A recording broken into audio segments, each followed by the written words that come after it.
What if Mahoraga went up against just about every character in JJK? How would that go? So this is one type of matchup that I'm sure you've thought about in your head one too many times. And if you haven't, allow me to make your day with this one because it sure made mine. Imagine this. You're facing off against a giant curse with a spinning halo of doom over its head. Every time you throw something new at it, it adapts, shrugs it off, and comes back swinging. If you blink wrong, it'll adapt to that too. Today, we're putting Mahoraga through the ultimate gauntlet. Every character in Jujutsu Kaisen. Will Mahoraga adapt, survive, and conquer? Or will some of these sorcerers and non-sorcerers actually put the beast down?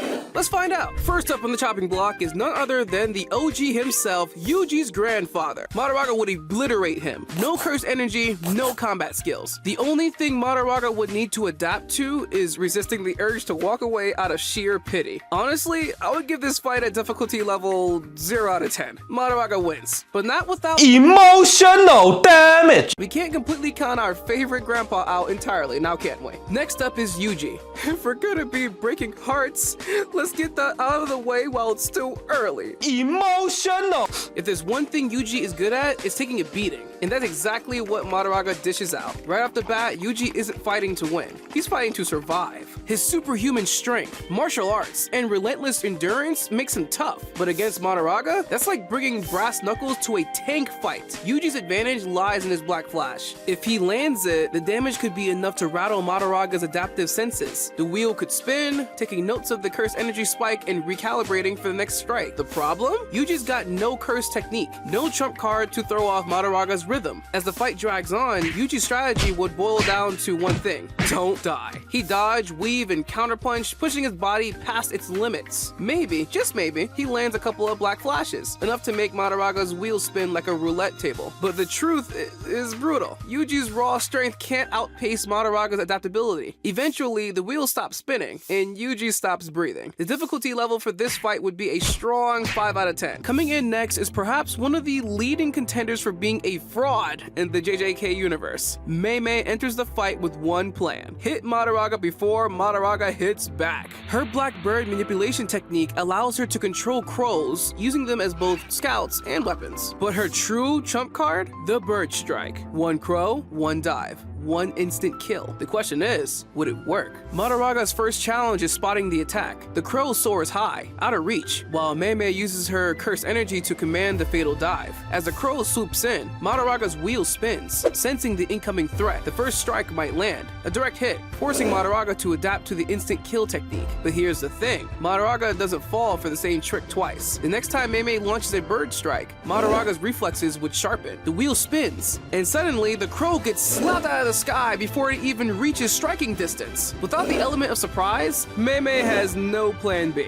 She's clever, but clever doesn't mean much when your only move has been hard countered. In the end, Mei lands one good hit, but Mahoraga adapts and makes sure she does not get a second. A weak 3 out of 10 in difficulty level for Mahoraga. Yuta's like a Swiss Army knife of cursed techniques, and Mahoraga is about to get very, very confused. First off, Yuta has Rika, the queen of curses. Mahoraga would need to fight not one, but 2 opponents. Yuta up close and Rika slapping it from behind like a haunted semi-truck. Even worse, Yuta can copy techniques. Imagine Mahoraga adapting to Yuta's cursed energy output, only for Yuta to pull out some brand new cursed technique mid-fight. It's like trying to beat a video game boss, and halfway through, it grows a new health bar. Could Mahoraga adapt? Sure, eventually, but Yuta's unpredictability would keep it on its toes. And if Yuta pulls out something as crazy as Gojo's techniques, since we know he can copy them, Mahoraga might not get enough spins to survive. Plus, Yuta can heal himself. Mahoraga, not so much. The first few exchanges are explosive. Yuta lands precise blows while Rika tears into Mahoraga. The wheel spins and Mahoraga learns. Each strike becomes harder to land. Yuta swaps techniques, pushing his body and mind to the limit, but the wheel keeps turning. Mahoraga adapts not to just Yuta's attacks, but to Rika's presence as well. The fight becomes a race against time. Yuta pours everything into overwhelming Mahoraga before the adaptation becomes complete. Rika's rampage keeps the monster on the defensive.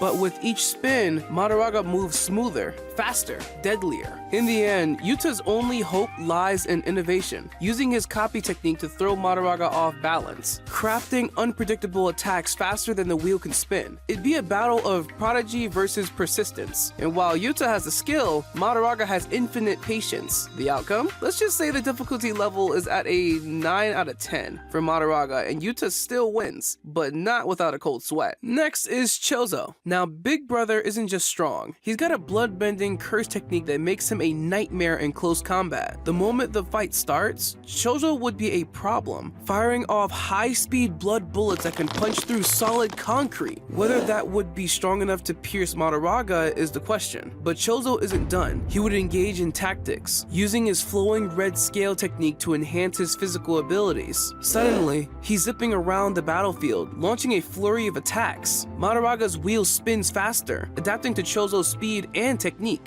Then Chozo pulls out his trump card, Supernova. Blood explodes in every direction, turning the battlefield into a red mist. For a moment, Mahoraga is overwhelmed. The wheel spins violently, struggling to keep up with the multi-directional assault. But the thing about Mahoraga, it only needs one adaptation to turn the tide. As the wheel completes its rotation, Mahoraga learns. The battle is over in an instant. Chozo gives Mahoraga a brief workout, but adaptation wins in the end. If Mahoraga hates anything, it's people who refuse to go down after a solid hit. Enter Ultimate Mechamaru, the souped-up battle mech piloted by Kokichi Muta. With its massive energy reserves and laser artillery, this thing is a walking fortress. But fortresses eventually crumble. At first, Mechamaru's long-range attacks would give Mahoraga some trouble. The sheer firepower could keep the Shikigami at bay, forcing it to dodge and adapt to relentless energy blast. But the moment Mahoraga survives a direct hit, the wheel spins, and suddenly, those once devastating lasers start feeling like a light show. The real problem? Mechamaru is still a puppet. Once Mahoraga figures out that it doesn't need to fight the machine, but rather the fragile body controlling it, it's game over. One well-timed leap, a devastating slash, and Kokichi's remote setup becomes a very expensive pile of scrap metal. Mechamaru could put up a fight, but in the end, Mahoraga does what it always does: adapts, overwhelms, and dismantles. This is painful, but let's be real,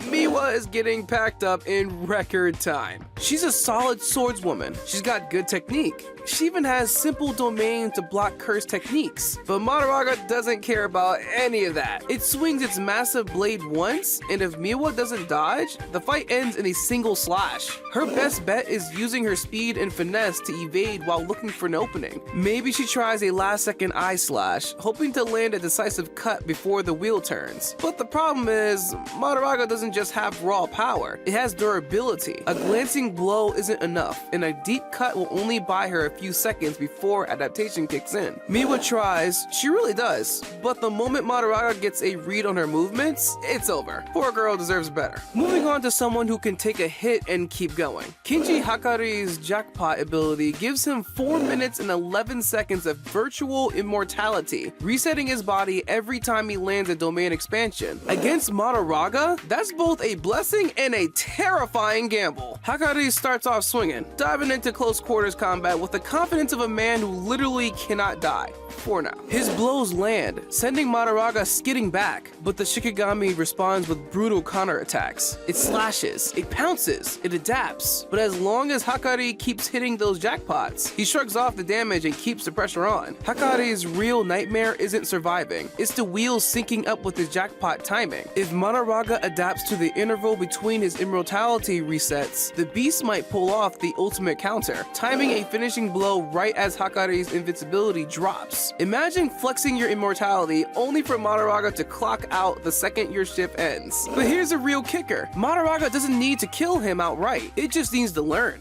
The more Hakari fights, the more Mahoraga refines its attacks, timing them perfectly between his invincibility resets. At some point, Hakari is going to miss a jackpot, and the moment that happens, he's getting bisected. If Hakari gets lucky and keeps the streak going, he could theoretically outlast Mahoraga. But if the beast adapts faster than he can keep spinning that pachinko wheel, well, the house always wins. Nanami Kento is the definition of efficiency. The man treats exorcism like clocking in for a shift, and his ratio technique is as precise as it gets. But against Mahoraga, let's just say overtime wouldn't cover this one. Nanami's game plan would be simple. Carve Mahoraga up using the weakest points on his body. The 7-to-3 ratio technique would let him land some devastating blows early on, but Mahoraga, it learns fast. The first ratio-infused slash might make the beast stumble, but by the second, the wheel's already spinning. By the third, it's adapting. Here's where things get dicey. Nanami thrives on calculated risk, but Mahoraga's unpredictability throws that out the window. The second the wheel picks up on Nanami's patterns, those weak points start vanishing. Suddenly, every strike feels like hitting reinforced concrete. In the end, Nanami's best shot is overwhelming Mahoraga before the adaptation kicks in. But let's be real, the clock is always ticking, and against Mahoraga, there are no time cards, just survival. Anime Lover Boy here, mid-editing. I just wanted to pause the video and ask you to subscribe if you like this kind of video. And while you're down there, why not leave a like as well? Okay, let's be honest. Ijichi did not sign up for this. The man is a driver and logistics specialist, not a fighter. But hey, in a scenario where everyone fights Mahoraga, even Ijichi has to step up. Poor Ijichi, his only hope against Mahoraga is making a really convincing PowerPoint presentation. The fight begins and immediately ends. Ijichi tries to put up a simple barrier, hoping to slow Mahoraga down. The wheel spins, the barrier crumbles. Ijichi panics, he runs. Mahoraga chases. It's less of a fight and more of a really unfortunate game of tag. I'm giving this a solid 0.1 out of 10. The poor guy never stood a chance. Inumaki's cursed speech is terrifying. One word and your body locks up. First stop command might work. Mahoraga freezes, confused. Inumaki breathes a sigh of relief. Then the wheel turns. The next command, Mahoraga flinches for a moment and keeps moving. The longer the fight goes, the worse it gets. Inumaki's throat wears out while Mahoraga grows more resistant. Eventually, the beast adapts to the cursed energy flow behind each command, dulling the effects. Inumaki would either pass out from overuse or get crushed mid-command. In short, Inumaki's voice might buy him time, but against Mahoraga, the clock always wins. Yuki Tsukumo isn't just strong, she's a special grade sorcerer, which means she's in a league of her own. Her Star Rage technique lets her treat mass like a playground, turning punches into meteoric impacts. But against Mahoraga, things get complicated. Right off the bat, Yuki would go for the kill, using Garuda to hammer Mahoraga into the ground. The first hit would send shockwaves through the battlefield, making lesser curses evaporate from sheer pressure. Mahoraga, being Mahoraga, takes the hit, stumbles, and the wheel turns. The fight becomes a brutal game of cat and mouse. Yuki's strength could level buildings, but Mahoraga adapts quickly. It wouldn't take long before the beast learns to shift its mass in response, reducing the impact of her blows. Suddenly, those bone-crushing punches feel like hitting a steel wall. Yuki's best bet would be going all in, unleashing Star Rage at full power before Mahoraga gets too comfortable. If she lands enough decisive blows early on, she could pull off a win. But if the fight drags out, Mahoraga's durability and adaptability could turn her overwhelming power into nothing more than a series of increasingly desperate haymakers. If Mahoraga has a grudge against anyone, it's probably the Gojo clan. Kusuo Gojo, one of Satoru's ancestors, might not have the 6 eyes, but he's still packing the limitless technique, and that makes him a nightmare for anything trying to land a hit. The fight would be a masterclass in frustration. Kusuo could throw up an infinity barrier and watch Mahoraga flail uselessly against the invisible wall. The wheel would spin, slowly learning how to bypass limitless. The real danger comes when Mahoraga figures out the timing of his attacks or the flow of cursed energy, gradually inching closer and closer. If Kusuo plays it smart, he could chip away at Mahoraga with long-range attacks while staying behind infinity. But if he slips up, even for a Gojo, there are no second chances against this beast. Yutahime is a support specialist, not a frontline brawler. Her curse technique amplifies others' abilities, meaning she's at her best in a team fight. Alone against Mahoraga? Yikes. Her only real strategy would be dodging and hoping for divine intervention. Maybe she tries using some talismans or barriers to slow the beast down. But the moment Mahoraga adapts, those tricks become useless. Yutahime's best move? Calling for backup. Because as much as she's a skilled sorcerer, there is no amount of cursed energy amplification that's going to stop Mahoraga from turning her into a smear on the pavement. Takuma Ino wants to be cool so bad. He's got the shades, the swagger, and the curse technique that lets him dish out some decent punishment. The problem? None of that matters when you're up against Mahoraga. Ino's key move is Auspicious Beast Summon, a technique that lets him channel the traits of mythical creatures. He might start off summoning the bat for echolocation or the tiger for enhanced strength, but none of these buffs are game changers. Ino could bob and weave for a while, using his agility to avoid Mahoraga's initial strikes, but each dodge just gives the wheel more time to spin. The best case scenario, Ino taps into his inner underdog and lands a few solid hits, briefly slowing Mahoraga down. The worst case, and most likely, scenario, Mahoraga adapts to his summons, predicts his movements, and cuts him down before he can even summon something useful. Ino might go out with style, but in the end, this fight is less about whether he wins and more about how long he lasts. Spoiler, not long. Yorame is no slouch. They're a sorcerer with centuries of experience in a curse technique that turns the battlefield into a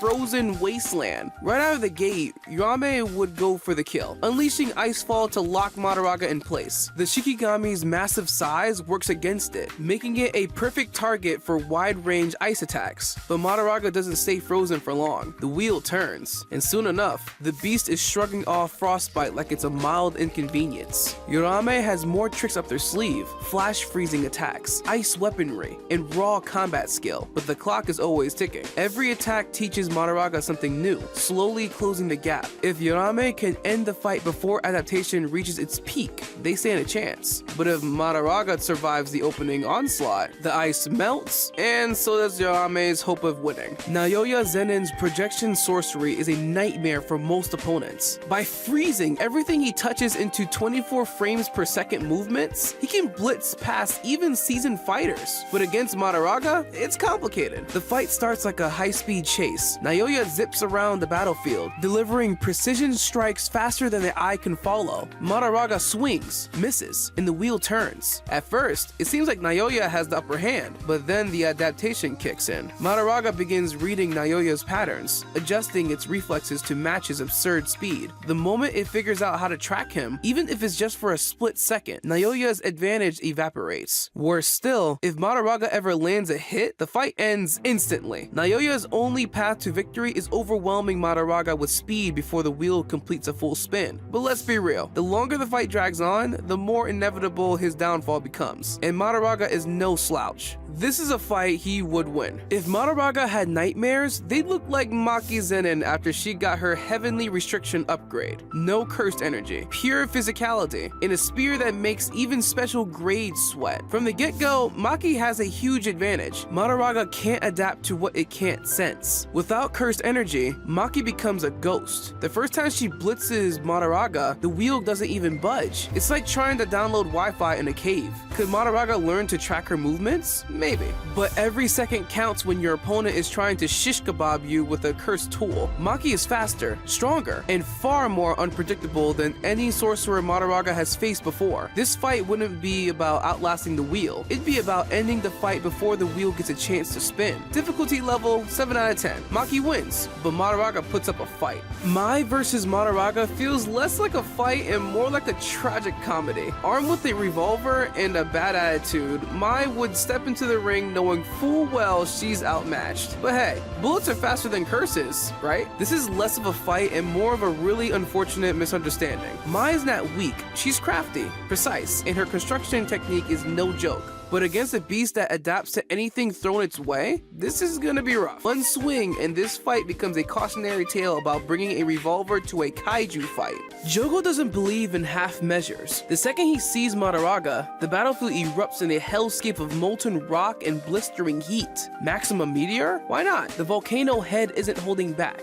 At first, it seems like Jogo has the upper hand. Flames roar, the ground melts, and Mahoraga stands amidst the inferno. The wheel turns once, twice, 3 times, each spin making it more resistant to the heat. Soon, the flames become nothing more than background noise. Jogo shifts gears, launching fireballs and explosive punches, but Mahoraga learns fast. The cursed spear's volcanic fury becomes less of a threat and more of a light show. Even domain expansion wouldn't guarantee victory. The wheel would turn, turn, and suddenly, Jogo's perfect volcanic death trap wouldn't be so perfect anymore. In the end, Mahoraga no-diffs this all of flames with about a 10th of effort. Okay, that was Jogo slander right there, but this fight would be an easy win for this insane beast. Coming in next is Nobara, hammer in hand, nails and all. She's all confidence and swagger, ready to make Mahoraga regret ever existing. First strike, resonance. Nails slam into Mahoraga's flesh, curse energy rippling through its body. The wheel clicks, and Mahoraga twitches. The next nail doesn't hit quite as hard. By the third strike, the curse energy disperses before it can even reach the core. She goes for the trump card, hairpin. The ground explodes, sending shards of debris flying, but Mahoraga shrugs it off. The wheel spins one last time, and just like that, Nobara's tricks become useless. Her bravado wouldn't waver though. She'd fight until the bitter end, but as we've seen time and time again, Mahoraga is patient. Fighting Mahoraga is already a death sentence. Fighting your own Shikigami takes that to a whole new level of emotional damage. Megumi knows this better than anyone. He's already danced with death summoning Mahoraga once, and if he had to fight it head on, let's just say things would get messy. Right from the jump, Megumi would rely on his 10 shadows technique to keep Mahoraga guessing. Noe rains down lightning. Great Serpent lashes out from the shadows. Toad tries to pin it down. The wheel spins. Mahoraga adapts. Each Shikigami is a puzzle for Mahoraga to solve, and the beast loves a challenge. Megumi's ace in the hole is Chimera Shadow Garden, flooding the battlefield with shadows and turning the fight into a nightmare game of hide and seek. Mahoraga might adapt to Shikigami, but can it adapt to every shadow being a potential death trap? Maybe. The wheel spins faster, learning the rhythm of Megumi's summons. But the harsh truth? Megumi doesn't have the raw power to put Mahoraga down. His best bet is binding Mahoraga long enough for someone stronger to land the finishing blow. Alone, Megumi would fight with everything he's got, and it still wouldn't be enough. The wheel always wins. Panda versus Mahoraga sounds like a weird action movie pitch, and honestly, I'd watch it. From the get-go, Panda would be in survival mode, swapping cores like his life depended on it, because, well, it does. Gorilla mode is his best bet for landing a solid hit. He'd go full King Kong, throwing haymakers that could level a building. Mahoraga takes the punches, the wheel turns, and suddenly those devastating blows feel more like a friendly pats on the back. Panda's on borrowed time. Switching to Triceratops mode gives him some extra durability and ramming power, but Mahoraga's already learning. It sidesteps Panda's charges, claws flashing through the air, each attack adapting to Panda's shifting course. Before long, the wheel spins again, and Panda's bag of tricks runs dry. Panda's last stand would be emotional. He'd fight with everything he has, every ounce of strength, every core swap, a desperate attempt to stay alive. But against Mahoraga, cleverness only buys you so much time. Eventually, the wheel stops spinning, and Panda stops moving. Suguru Geto's ability to control curses makes him a battlefield commander like no other. Against most enemies, it's a war of attrition. Drown them in curses until they're overwhelmed. Against Mahoraga, that strategy has a few flaws. Geto would open the fight by unleashing his personal army of cursed spirits, creating a swirling mass of death and destruction. Mahoraga, of course, just bulldozes through them. Each curse that gets shredded teaches the wheel something new. By the time Geto sends in his heavy hitters, Mahoraga has already adapted to the swarm. Geto's trump card would be unleashing a special grade curse, hoping the sheer power gap could tip the scales. But even then, Mahoraga adapts, slowly, relentlessly. Geto's biggest weakness in this fight is that he's not the one fighting, his curses are, and Mahoraga doesn't stop until everything in front of it is dead. Could Geto pull off some genius level tactics and trap Mahoraga? Maybe.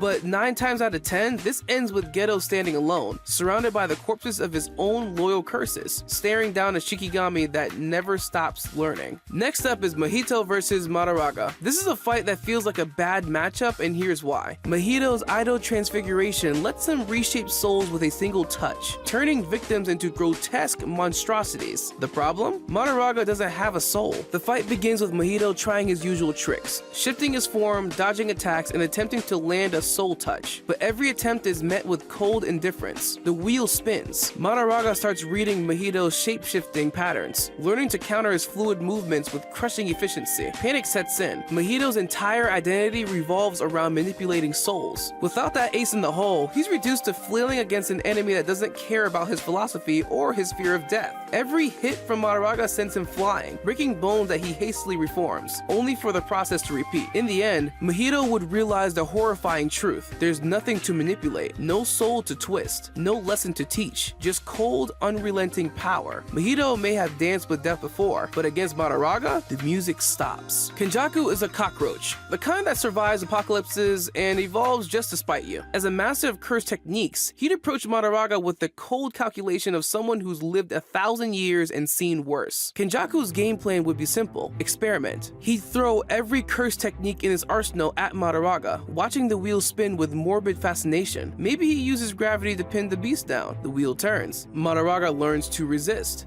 Then he summons a horde of curses to overwhelm it. The wheel turns again. Mahoraga adapts, tearing through them like tissue paper. The real danger? Kenjaku's unpredictability. Mahoraga adapts to patterns, but Kenjaku is a walking encyclopedia of curse techniques. The longer the fight goes, the more dangerous Kenjaku becomes. Eventually, he'd figure out a way to trap or manipulate Mahoraga, not through brute force, but through sheer creativity. Could he kill Mahoraga? Maybe not, but could he outlast it, learn from it, and find a way to control it? Absolutely, and that's the scariest part. If Maki was Mahoraga's worst nightmare, Toji is the final boss. No cursed energy, no tricks, just pure, unrelenting, peak human physicality. From the moment the fight begins, Toji would move like a ghost, unseen, unheard, and unstoppable. Mahoraga wouldn't even know it was in danger until Toji's inverted spear of heaven buried itself in its hide. The first blow lands, the wheel turns. Mahoraga tries to adapt, but what is it adapting to? Toji's lack of cursed energy makes him invisible to its senses. Every move he makes is unpredictable. The wheel spins in confusion, trying to grasp the concept of an enemy that leaves no trace. Could Mahoraga eventually learn to track Toji's movements through sheer pattern recognition? Maybe, but that's assuming it survives long enough to learn. Toji wouldn't give it that chance. Each strike is precise, each dodge calculated. Before the wheel completes its final spin, Toji's already severed its head from its shoulders. In a fight between pure instinct and perfect execution, Toji wins every single time. No wheel, no cursed energy, just death. Coming up is the showdown we've all been waiting for. Sukuna isn't just some strong sorcerer. He's the sorcerer, the king of curses. Mahoraga is tough, but Sukuna is the reason Mahoraga needed to be tamed in the first place. The moment the fight starts, Sukuna is already dissecting Mahoraga with his dismantle and cleave. Every slash tears through the monster's defenses, forcing the wheel to spin frantically. But here's the thing, Mahoraga's wheel might keep up for a while. Eventually, it would adapt to Sukuna's slashes, making each cut less lethal. But Sukuna isn't a one-trick pony. He's got domain expansions, binding vows, and a level of cursed energy so thick it could choke a lesser sorcerer. Mahoraga could adapt to one trick, but Sukuna always has another. By the time the wheel finishes its next rotation, Sukuna's already carved his name into his ribcage. I mean, we already know how this fight ends. Difficulty level 10 out of 10. Sukuna wins, but Mahoraga makes him work for it. If Mahoraga had a bucket list, beating Satoru Gojo would be at the top. Right under survive long enough to regret my choices. Gojo isn't just strong, he's a walking cheat code. Infinity makes him untouchable, and Limitless turns every fight into a physics lesson no one signed up for. The first few minutes would be pure humiliation for Mahoraga. Every swipe, slam, and tail whip would freeze mid-air, inches from Gojo's smug grin. The wheel spins. Mahoraga learns. But the problem? Gojo isn't standing still. He'd hit Mahoraga with curse technique reversal red, sending the beast flying through multiple buildings. The wheel spins again. Mahoraga gets closer. Next, Gojo drops a hollow purple, erasing half the battlefield in a violent flash. The wheel spins once more. Could Mahoraga adapt to infinity? Maybe, but Gojo wouldn't let it live long enough to find out. Blue pulls Mahoraga in, red blows it apart. And if the fight drags out, Gojo drops a domain expansion. Unlimited void would overwhelm Mahoraga's instinct before it ever figures out what infinity even is. In a battle of adaptation versus absolute mastery, Gojo wins before the wheel gets its final spin. Mahoraga's adaptation is no joke. This puts the beast as the most dangerous Shikigami in JJK history and one of the most dangerous monsters, period. And that's it for today's video, crossing Mahoraga against every JJK character, at least the ones we could find. Let us know in the comments, did we miss anything? Also, will these fights go any differently in your opinion? Thank you for watching, and until next time.